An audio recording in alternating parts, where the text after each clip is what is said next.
Mis queridos amigos hegemónicos y diversos, en el pasado y reciente encuentro internacional feminista organizado por el Ministerio de Igualdad, se produjo una mesa redonda coloquio en el que participaron Rowan Connell, Beatriz Ranea, Roy Galán, Nacho Segarra y Luciano Fabri, y el tema era precisamente las masculinidades.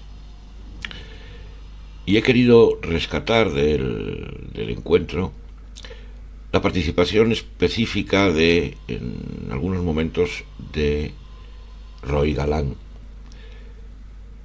Lejos de mantener una posición de rechazo a todos los seres humanos y a todos los hombres que están trabajando en las masculinidades, sí me interesa especialmente tratar de hacer una mirada crítica y autocrítica de cómo ciertas posiciones que además son ciertamente influyentes como agentes que transmiten mensajes y posicionamientos, de cómo los masculinos seguimos resistiéndonos, probablemente por nuestra ideología aún misógina y machista, seguimos resistiéndonos a la contundencia y al señalamiento de la radicalidad feminista.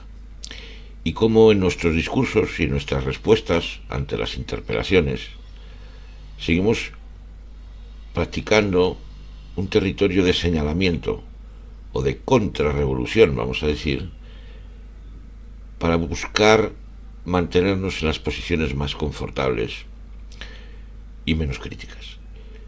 Y el objeto de este vídeo no es otro que hacer una reflexión sobre esas resistencias, que incluso se producen desde el lado, vamos a decir, supuestamente más progresista y más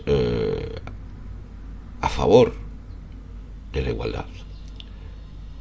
Insisto, por este canal de YouTube han pasado todo tipo de hombres, ha habido autocuestionamiento también, y en este caso me gustaría revisar las palabras de Roy Galán con este espíritu auto. Pues bien, esta es la mesa coloquio sobre masculinidades y la moderadora realiza algunas cuestiones que son contestadas por todos los intervinientes. Vamos a ir viendo y comentando algunas de esas cuestiones y las respuestas de Roy Galán. Empezamos con la primera. Mira, ¿qué papel tienen los hombres en la lucha contra las violencias machistas? ¿Cómo les implicamos? ¿Qué podemos hacer desde las instituciones, academia, gobiernos, institutos? El hecho de prestar atención a la gente joven, ¿no? Sobre todo a los chicos jóvenes, porque bueno, si ellos van a ser los hombres del futuro, tenemos que ser estratégicamente compasivos y compasivas, probablemente, ¿no? Para construir un mundo en el que estos chicos quieran formar parte de este movimiento, ¿no? Creo que, por ejemplo, la lucha LGTBIQA+, sí que ha sido capaz de trasladar un sentido común, ¿no? De que es una lucha necesaria. Y en cambio, con el feminismo no hemos sido capaces de que los chicos sintieran que esto también es necesario, o que lo tuvieran como parte de ellos, ¿no? O que lo tengan. Bien, primera intervención, ante qué papel tienen los hombres. Roy Galán hace un señalamiento muy sutil a que desde el lado LGTBIQ+, como él dice, sí que se ha gestionado bien el acceso a los jóvenes varones, pero desde el feminismo no. Por lo tanto, parte del fracaso, vamos a decir, de la situación de la desigualdad y de las violencias de los jóvenes sobre jóvenes varones contra las mujeres, tiene que ver con la ineficacia del feminismo, y pone como referencia a lo bien que lo hacen en el lado LGTBIQ+. Primer señalamiento que Roy Galán hace sobre el feminismo: no está funcionando bien, según su criterio. Continuamos con la mesa. Y diría que como es algo colectivo, también se construye colectivamente, ¿no? Antes Lucho hablaba de desencajar la masculinidad solo del cuerpo, ¿no? Del hombre. Y yo diría que habláramos también de cómo participamos todos los seres humanos en la construcción de la masculinidad, ¿no? A través de nuestros deseos y nuestras expectativas. Es decir, las mujeres también crean masculinidad porque participan a través de sus deseos y expectativas con la exigencia de lo que supone ser un hombre, sobre todo en la heterosexualidad, ¿no? Creo que eso es importante porque si no conseguimos mover eso, el mundo tampoco cambiará, ¿no? Porque si tú a un chico de 15 años le dices, oye, pues pasa por todo ese pasillo, ¿no? Siendo un buen chico, ¿no? Pero cuando llegas al final del pasillo, nadie te va a desear, ¿no? Nadie te va a tocar con un palo. Claro, ¿quién va a cruzar ese pasillo, ¿no? Entonces, creo que es importante también no apelar solamente a la culpa, ¿no? Que no, esto lo dice siempre Clara Serra, ¿no? Que no es nada transformadora, sino apelar al deseo que realmente sería aquello que sería capaz de transformar las cosas, ¿no? Porque con la culpa, pues ya vemos dónde van los chicos, ¿no? Están yéndose al otro lado. Efectivamente, Roy Galán vuelve a señalar a las mujeres como parte responsable de la construcción de la masculinidad. Pero es que además utiliza el falso debate de que el asunto está entre la culpa y el deseo, o la culpa y la fluidez. Y no en ningún caso aparecen los ejes éticos de justicia social, de ciudadanía, de democracia. Es decir, despolitiza absolutamente la situación o la relación hombre-mujer y simplemente lo convierte en un dejar a los hombres que fluyan sus deseos, que aparentemente lo convierte en derecho, y por lo tanto el comportamiento de las mujeres son los que moldean el deseo de los hombres. Roy Galán culpa, responsabiliza a las mujeres porque cree que las mujeres no quieren hombres igualitarios, porque cree ciertamente que las mujeres quieren el modelo de malote. Este es el viejo, típico excusa o añagaza masculina que en un discurso que practicamos los masculinos de hacernos creer que solo portándonos mal con ellas nos van a desear.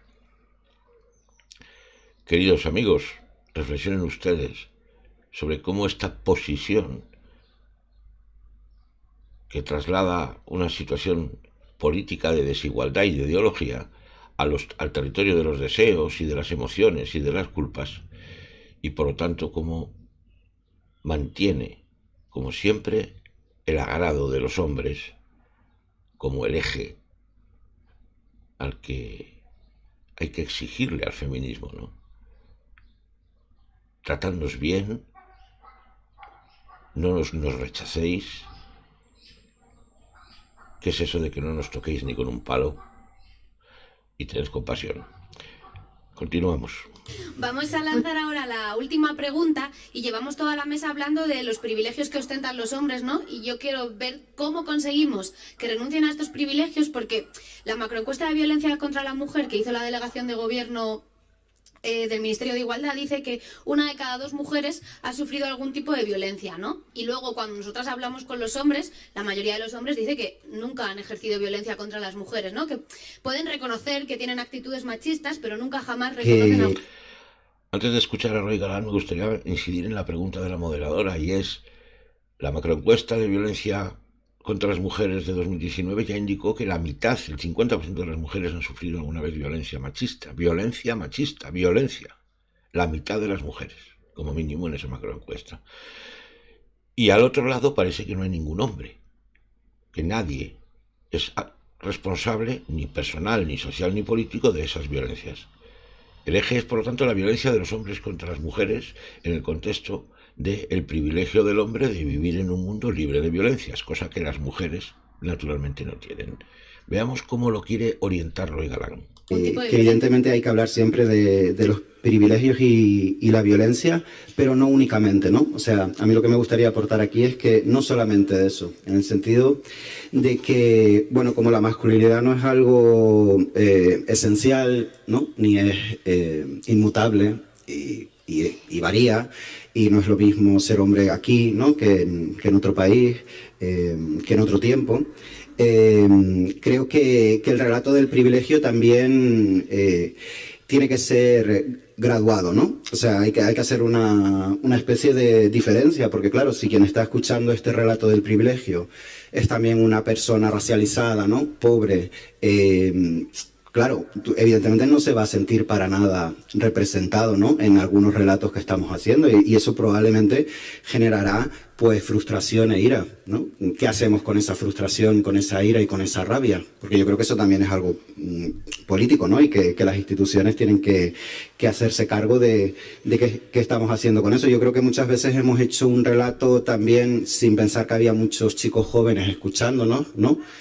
Y que bueno, que también los estábamos condenando un poco, ¿no? En ese sentido, a una especie de destino sin esperanza, ¿no? A mí me produce como, bueno, realmente si decimos que un chico se va a convertir en un agresor, ¿no? O ese es su destino, realmente es un futuro pues terrorífico, ¿no? O sea, si no creemos en la esperanza del cambio, de la transformación, ¿no? Si realmente no creemos que esto se pueda transformar, realmente no tenemos nada que hacer, ¿no? O sea, es como, bueno, si no creemos que se pueda transformar, entonces no sé qué hacemos aquí. Y también que evidentemente eso tiene que estar ahí, tiene que estar el relato de los privilegios y la violencia, pero sin olvidar también pues eso que tiene que ver con los malestares masculinos, ¿no? Y esos malestares, si no empezamos a nombrarlos desde este lugar, ya lo están nombrando desde otro lugar, y además están haciendo un uso político de ellos, que además se viene en nuestra contra, ¿no? Con el antifeminismo. Muchas veces escucho a chicos jóvenes diciendo que es que probablemente les resulta más atractivo ser alguien antifeminista, ¿no? Que les da un capital social mayor que ser un aliade, porque es que el aliade ya está la burla, ¿no? Entonces también cuidado con en qué lugares, ¿no? Estamos haciendo según qué discursos, porque realmente estamos, creo, creando lugares inhabitables para estos chicos, ¿no? Y bueno, diría que la forma que tendríamos para construir un mundo mejor es hacer entender a los hombres que ellos tampoco eran felices antes de que llegara el feminismo, y que el feminismo también les va a proporcionar algo que ganar, ¿no? En ese sentido, no solo cosas que perder, sino también cosas que ganar. Eso me parece súper estratégico y me parece siempre muy interesante lanzarlo, porque bueno, ganar en libertad es siempre una buena ganancia para la vida, ¿no? Creo que los hombres felices son hombres libres y probablemente haya menos violencia. Pues bien, queridos amigos, ya han escuchado a Roy Galán. Y de nuevo en esta mirada crítica, ¿no? Mirada de autocrítica. En mi opinión, inciden los tres elementos más criticables de este posicionamiento de las nuevas masculinidades. El primero, cuando estamos hablando de violencias de los hombres contra las mujeres, que esta es la pregunta de la moderadora, y además cuando estamos hablando de privilegios masculinos, Roy Galán se desvía como punto de fuga hacia el relativismo, la multiculturalidad, la racialización, etc. La pobreza. Roy Galán no sabe o no olvida, parece que quiere olvidar, porque en el fondo es una mirada androcéntrica, que también hay mujeres pobres, mujeres racializadas, mujeres de diversidad sexual, que además de las violencias propias de ese nivel, de su nivel de la sección que le corresponde a la interseccionalidad, reciben también la violencia machista. Es decir, la mujer pobre recibe, además de las violencias por ser pobre, las violencias del hombre pobre. La mujer racializada, además de recibir las violencias por ser mujer racializada, recibe la violencia del hombre de su misma raza. O sea, Roy Galán desvía la atención de la pregunta de la moderadora hacia otras violencias, sin percibir que las mujeres en las secciones de la interseccionalidad de manera homogénea reciben, por supuesto, la violencia y la opresión y la explotación del machismo que le corresponde, de los hombres que les corresponde en su sección. El segundo elemento, absolutamente clásico en las nuevas masculinidades, es desviar en territorios de vindicación feminista la atención hacia los malestares masculinos. Poner el foco en los malestares masculinos, porque si no los tratamos, parecería que los hombres no van a mostrar interés por la justicia social, por la igualdad y por dejar de oprimir y explotar y violentar a las mujeres. Es decir, lo que reconoce Roy Galán, o no quiere reconocer, es que no es suficiente con los valores éticos y de justicia social y democrática, sino que hay que darle algún premio, algún beneficio extra a los hombres. Como si los hombres fuéramos incompatibles y necesitáramos algún tipo de beneficio extra para dejar de explotar, oprimir y violentar a las mujeres. Ese es el famoso trabajo de las nuevas masculinidades alrededor de los malestares masculinos. Cuando se está aplicando, se trata de aplicar una perspectiva feminista, donde el foco vindicativo es la opresión y la explotación y las violencias que sufren las mujeres por nuestra parte. ¿Por qué tenemos que incorporar nuestros malestares humanos en este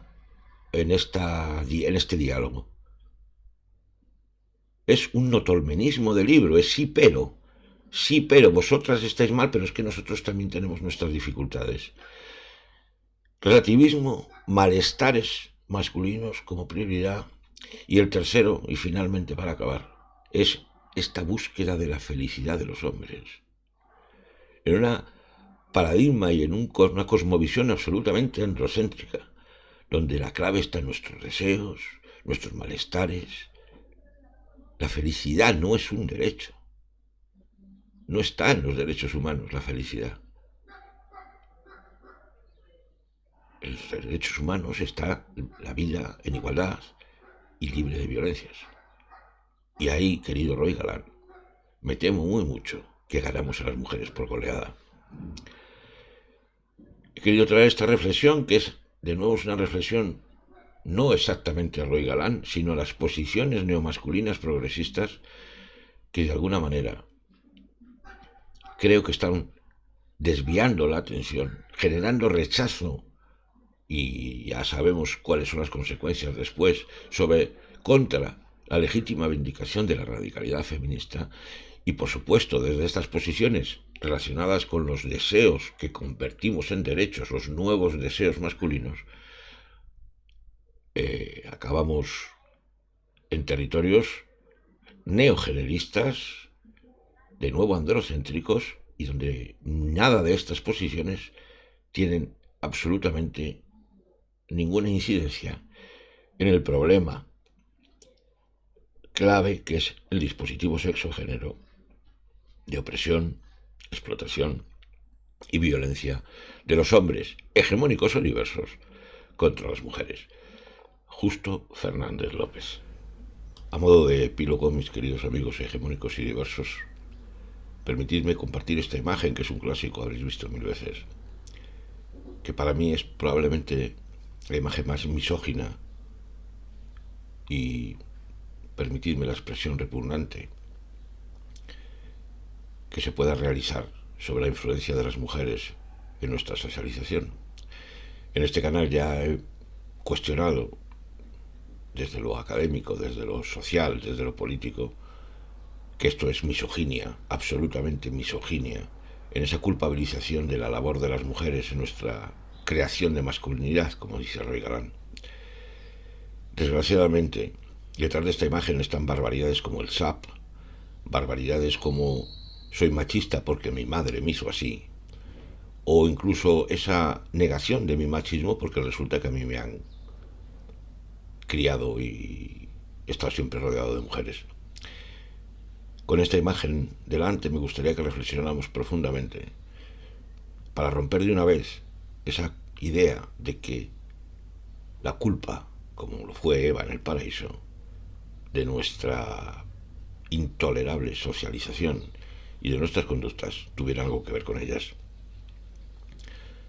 Los hombres somos los que creamos masculinidad desde el privilegio. Los hombres somos los que transmitimos generación tras generación cómo ser hombre. Y por supuesto, los hombres sostendremos que desde aquí arriba se está muy bien y que no nos interesa, bajo ningún concepto, modificar la sociedad. A nosotros, a los que no nos interesa modificar nada. Desde luego, apelando, señalando fuera de nuestra propia responsabilidad, no vamos a conseguir nada nunca. A ver si de una vez los hombres somos responsables de nuestros actos. Justo Fernández López. Esto es Diálogos sobre la masculinidad, reflexiones autocríticas sobre el constructo masculino en todas sus formas, hegemónico o diverso, con agenda radical abolicionista.